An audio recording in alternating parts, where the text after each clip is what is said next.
Thank you. We're now at the point where the candidates get to ask each other a question. And if I've got my figuring correct, we're going to start with Mr. Squadron asking Senator Connor a question. You'll have 2 minutes to answer it. Senator, I have pledged in this campaign not to take contributions from corporations, PACs, or lobbyists. You have suggested that somehow this makes me anti-labor, which isn't the case. And so let's hold labor PACs aside. I do think that labor has a different relationship with the system. Will you join me and pledge not to take contributions of this campaign from corporations, non-labor PACs, and lobbyists? I will take any legal contribution. I am a co-sponsor of clean elections. I frankly disagreed with Governor Spitzer last year when he changed the reform bill to eliminate public financing. Mr. Squadron, I've looked at your filings. You raised an impressive amount of money in December from people who live in Westchester and outside the district. I don't have wealthy friends. I don't have wealthy relatives. If you look, 2 years ago, I had relatives contributing $100, $200, my cousins. So the reality is, I will take legal contributions, period. And now, Senator Connor, if you have a question for Mr. Squadron.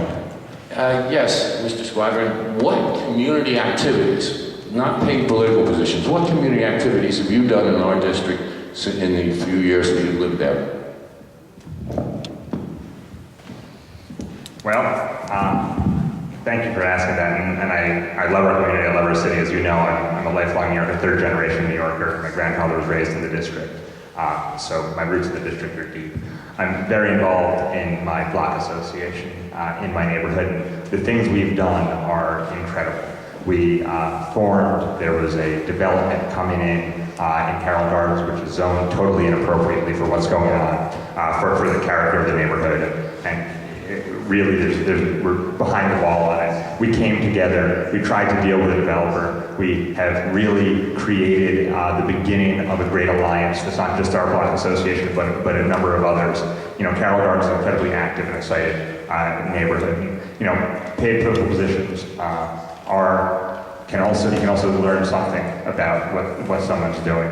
And the question to me is not how many years I've been there. You've been there more years than I have to concede that. The question to me is what we've gotten done, what the results have been, and also what sort of leadership have we shown on issues in the areas we've been. You've represented the area for 30 years, you've represented most of the district, or much of the district for 30 years, and on community issues from Chinatown and Park Row to the East Village waterfront, to 234 and 89 and overcrowding, to Brooklyn Bridge Park, to rezoning in Carroll Gardens, to Seward Park urban renewal, to PS 64 in the East Village, Lower East Side. On issue after issue, just sort of signing a letter or being involved in the last second, to me, isn't leadership. I look forward to working with the community as a leader and getting results on issue after issue when I'm elected. Thank you. Okay, thanks to both of our